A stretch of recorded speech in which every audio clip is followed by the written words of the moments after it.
Alors toujours à Las Vegas pour le CES 2012, Daniel, grosse journée aujourd'hui avec la journée des conférences.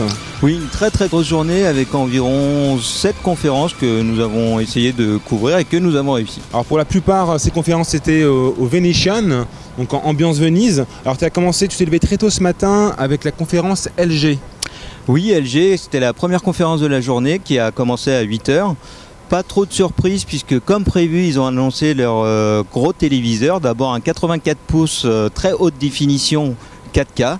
Ils ont aussi annoncé leur TV OLED 55 pouces, très très légère parce qu'ils n'affichent que 7,5 kg.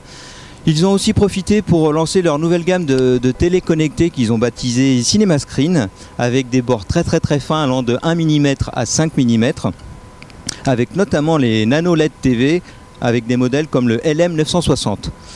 Ils ont aussi présenté une télécommande gestuelle qu'ils ont baptisée Magic Remote. C'est un peu comme si on intégrait la technologie Wii à l'intérieur d'un téléviseur pour le contrôler. Toujours dans le domaine du contrôle, LG a annoncé travailler sur une commande gestuelle et vocale. Là, c'est un peu comme si on intégrait un Kinect dans un téléviseur.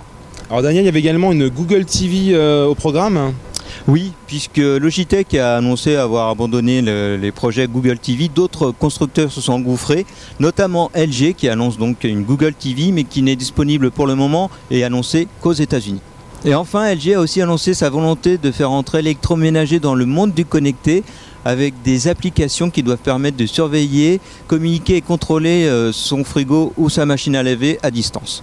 Alors ça, j'ai vu ça également chez Samsung, on pouvait contrôler son frigo, la température par exemple. En effet, Samsung affiche la même philosophie de vouloir faire rentrer l'électroménager dans le monde du connecté. La conférence de Samsung, certainement celle où il y avait le plus de journalistes, le constructeur a mis en avant sa nouvelle gamme de téléviseurs, sans surprise, notamment la ES8000. Alors c'est une gamme avec un très beau design, une électronique basée sur des processeurs double cœur, des bords très fins et des tailles allant jusqu'à 75 pouces. La gamme est connectée, 3D et surtout intègre une caméra pour la visioconférence, mais surtout utiliser la technologie de reconnaissance vocale et gestuelle. C'est une première sur un modèle qui va être commercialisé. Hi TV. Channel 1. Channel 2. Web browser. Black Eyed Peas Tour. Samsung a également annoncé toute une gamme d'appareils photo wireless. En effet, alors des appareils photo et des caméscopes sans fil pour pouvoir communiquer de façon plus facile avec des smartphones, des tablettes, des téléviseurs et ainsi échanger les images. Alors niveau photo, Daniel, tu as été voir Fuji, il me semble. Alors oui, Fujifilm faisait une annonce importante. C'était une conférence de presse monothématique basée sur un seul appareil et pas n'importe lequel, puisqu'il s'agissait de leur premier compact à objectif interchangeable, le X Pro 1. Il y a la news qui est d'ailleurs déjà publiée sur CNET, je vous invite à aller la lire. Alors Daniel, tu étais aussi à la conf Intel. Chez Intel cette année, un gros focus sur les ultrabooks.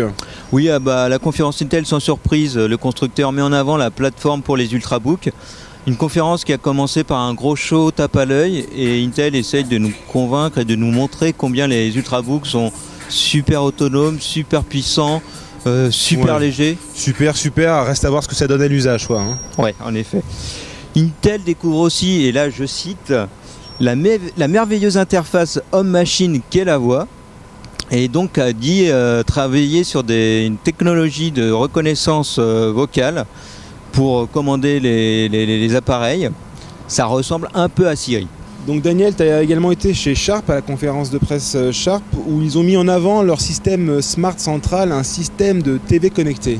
Alors oui, ça c'est le nom qu'ils donnent à leur technologie de télé connectée ou Smart TV, c'est le terme adopté en anglais. Mais bon, pour l'essentiel, ça reste une technologie qui propose de la VOD, de la musique en ligne, des applications, du partage de photos. Rien de bien neuf par rapport aux autres technologies de téléconnecté.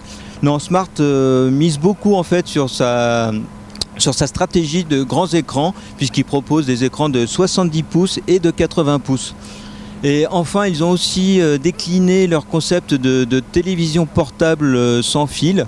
Ils en avaient présenté une de 20 pouces à l'IFA et ici ils en proposent deux autres modèles, un de 32 pouces et un de 40 pouces. 40 pouces, pas très ultra portable quand même comme écran, hein. On peut mieux faire.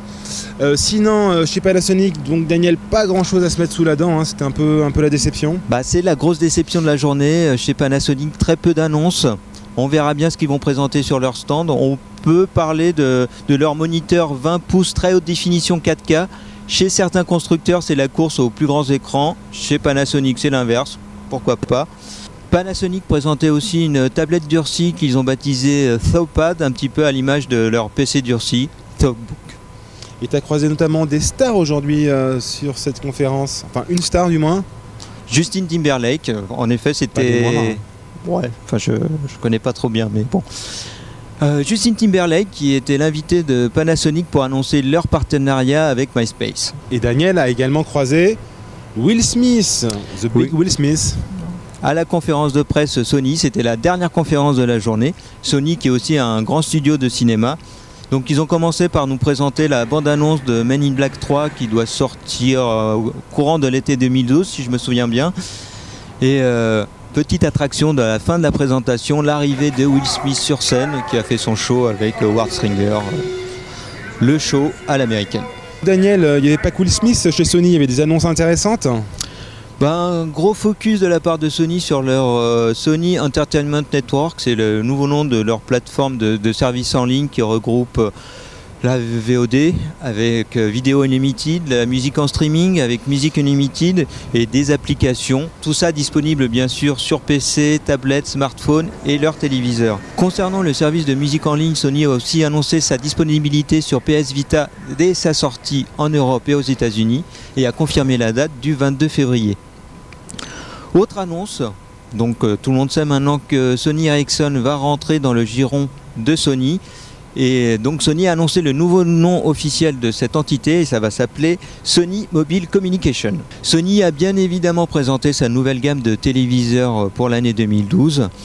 Une offre qui passe de 7 gammes à 5. Les temps sont durs, mais ça a le mérite de simplifier le choix. Oui, pour l'utilisateur final, ça simplifie vraiment le choix. C'est tout Daniel chez Sony ? Oui, c'était à peu près tout pour voilà. pour la conférence. Nous, on se retrouve donc demain pour une grosse journée puisque c'est l'ouverture officielle du CES 2012. Grosse journée, on ira sur le salon un peu tester tous ces produits. Et en attendant de vous retrouver demain, ne ratez pas l'analyse de Jean-Philippe et Pierre à Paris. Les vieux de Paris.